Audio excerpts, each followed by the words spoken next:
This video is sponsored by Mark 7 Car Wash Equipment, providing clean, dry, shiny cars for over 50 years. Visit mark7.net for more information. Hello and welcome to Unscripted, the video series that connects you with market leaders. Today on our Unscripted video, we welcome Harry Caruso, CEO and founder of Carwash Advisory.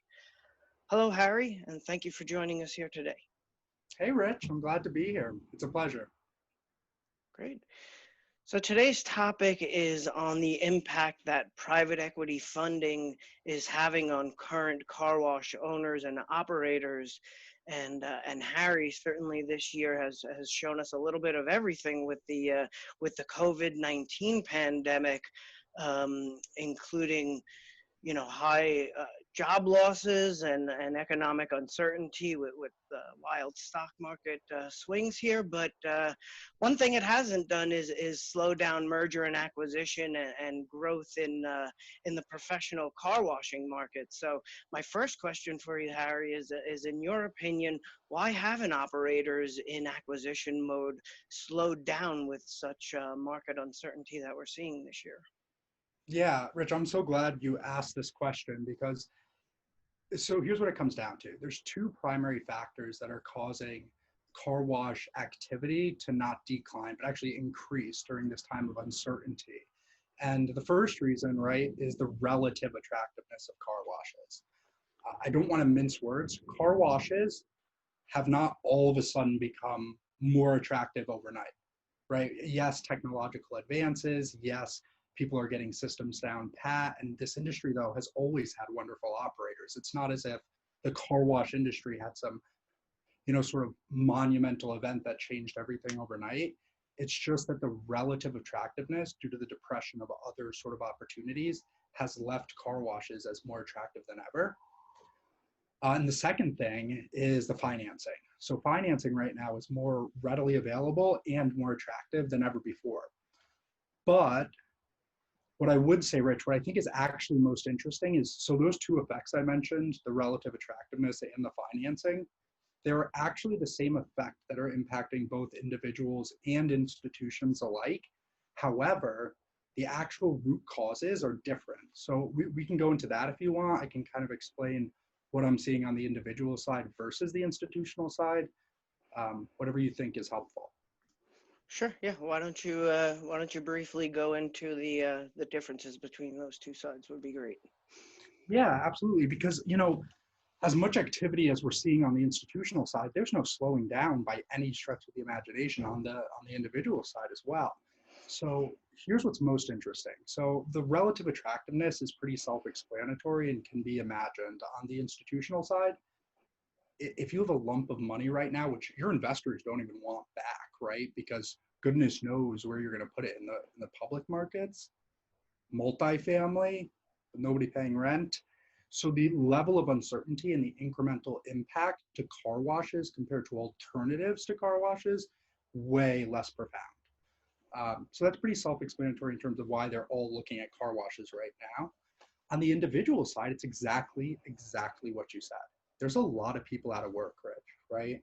And what I'm seeing a lot of is a lot of middle-aged gentlemen and women are, at a point where this has forced a natural point in their life where they're saying, do I want to make a career shift? Should I own my own business, etc.? So on the individual side, car washes still are more attractive than ever. But really the more interesting one is the financing.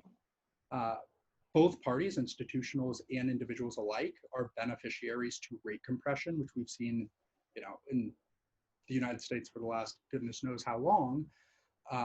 But what's really interesting is that the individuals right now, the government's giving direct subsidies to individuals. So not only over the last decade have we seen the amount of equity needed down to make a purchase like a car wash, so like a 7A or even conventional kind of follows, go down. But the CARES Act is essentially paying for 2% of individuals' purchase prices. So it's just crazy right now. It's more attractive than ever. All right.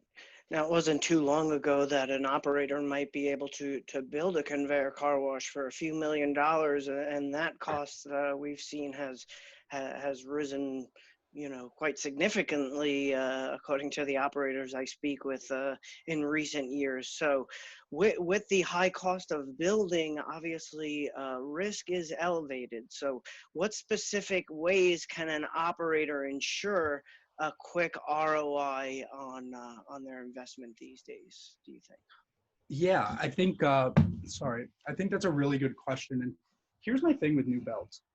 I can't tell you how frequently I'm asked, Harry, what's the right answer? Do I build or do I buy? There is no right answer. I don't know who would ever say there is, but it's crazy talk, right? Essentially, the question being asked, and this question is being sort of asked in a more difficult manner now because of the rising costs, is where do you want your risk to lie as a new owner and operator? Option one, do a new build, but then you're inherently taking all your risk and you're bundling it and shoving it to the front of your time horizon and taking 2 years, excuse me, up to 2 years of muni risk, zoning risk, new competition coming in, tons of unknowns, or you can buy. But you get less customization. So it's a trade-off. There's no right or wrong answer. In terms of how do you ensure a quick ROI, I think that you shouldn't be I'm not sure the car wash space lends itself super well to very quick ROIs. And I think, I'm not sure I could find an operator out there that would look at you and I, Rich, and say, you know what, guess what, Hare, guess what, Rich? Operating is actually a lot easier, this whole car wash thing, than people say it is. You know what I mean? It's not. It never will be. And I think that large negligence of new entrants in some capacity is what actually perpetuates that sort of inefficiencies in the market. But I would not mess around with new builds at all if you're in for a quick ROI. I wouldn't. I'm not sure I'd be in the car wash space for a quick dollar. If you want to build an awesome business and have wonderful margins, yeah, absolutely. But I don't know if there's any way to speed up your return. Certainly not with new builds. Okay, makes sense. So obviously, we report about private equity's entrance into the market and the significant consolidation that's going on. The landscape is undoubtedly changing, where our market is shifting kind of from these smaller mom and pop or single store operators to more institutional investor backed chains. So, how does this bode for the single site operator or that operator that might just have a few locations? What does all this mean for them and their future in the market? Yeah, this is the hardest question to answer and inherently has certain nuances depending on the specific sites, locations, but most importantly, the person's goals. But here's what's going to happen. You have to as an operator in this space. And look, I haven't been in this industry for 40 years by any stretch, but I have been fortunate enough to forge relationships with some of the individuals who truly have been for that long. And this has happened before with consolidation and with new entrants, uh, and it will happen again after this. Not everybody will succeed, just as with any business. Not to say anything, special about the people involved here on the institutional side versus another industry. Not everybody wins, and it'll come in ebbs and flows. I think the biggest tangible impact that you have as a operator of a single or multi-site operation right now is you're going to be forced to answer and address the question of whether or not you want to sell. And this industry is riddled with awesome guys who have been through the last wave, sold and then rebuilt. That's always a great option. But what I'll say is take solace in the fact that equilibrium does exist. If you have an awesome offering, if you have a fantastic company with a total awesome crew and employees and a team and everything, and you turn out a hell of a clean car, what do you have really to worry about? It'll all shake out correct in the end, and momentary declines aren't something to panic over. Um, I wouldn't change your vision just because of somebody offering you a price. If you didn't come into this industry with the intent to sell, I wouldn't all of a sudden buckle, and I would realize that nothing changes overnight. It just doesn't work like that. So if you're a great operator, I would not panic. I would not force yourself to sell. I would opportunistically look at this like, what are your goals, and does selling or does competing match them better? Good message to send. And one final question for you, Harry. Last year, you wrote an article for our publication, Professional Car Washing and Detailing magazine. And in that article, it was about private equity in the car wash sector. The first sentence of that article reads, quote, "Is it even worth getting involved as a first-time owner, given all the quote unquote big money coming in?" So can you please let our viewers know what was your answer then, and then has your opinion changed at all since writing that article in early 2019?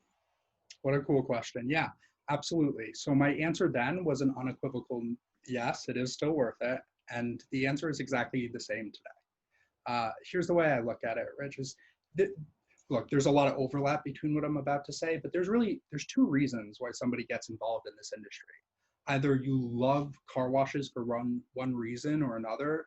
You know, maybe it's the mechanical side of it, maybe it's the master of your own universe, maybe it's the car aspect, a million reasons. But if you love the industry, this sort of boon of external capital coming in, the new build trends, all of that, it has not tangibly made this space less viable or financially attractive for somebody who otherwise wanted to get in for the industry. So most certainly don't let that discourage you. Uh, the other camp, and again, there's a lot of blending and overlap here. The other camp would be that those individuals that rather than being hard set on the industry are more so myopically, excuse me, focused on the return aspect. And for those individuals, we kind of touched on it before. A lot of people, think to themselves, oh, car washes are going to follow self-storage, right? Self-storage is now almost entirely owned by institutions and on a consolidated basis. That's never going to happen in car washes. And the reason is because the customer-centric level of attention necessary to make a car wash operation awesome is something that will always be undermined by new entrants. It is not appreciated by everybody, but it's absolutely necessary. So the gross inefficiencies, the attractiveness, the inordinate returns that you're going to see in this industry, they're not going anywhere, not now, not ever, really. Okay. Well, you've given us a lot to think about. We appreciate your insight, Harry, and we thank you for taking a few minutes here to do this interview for carwash.com. It's my pleasure, Rich.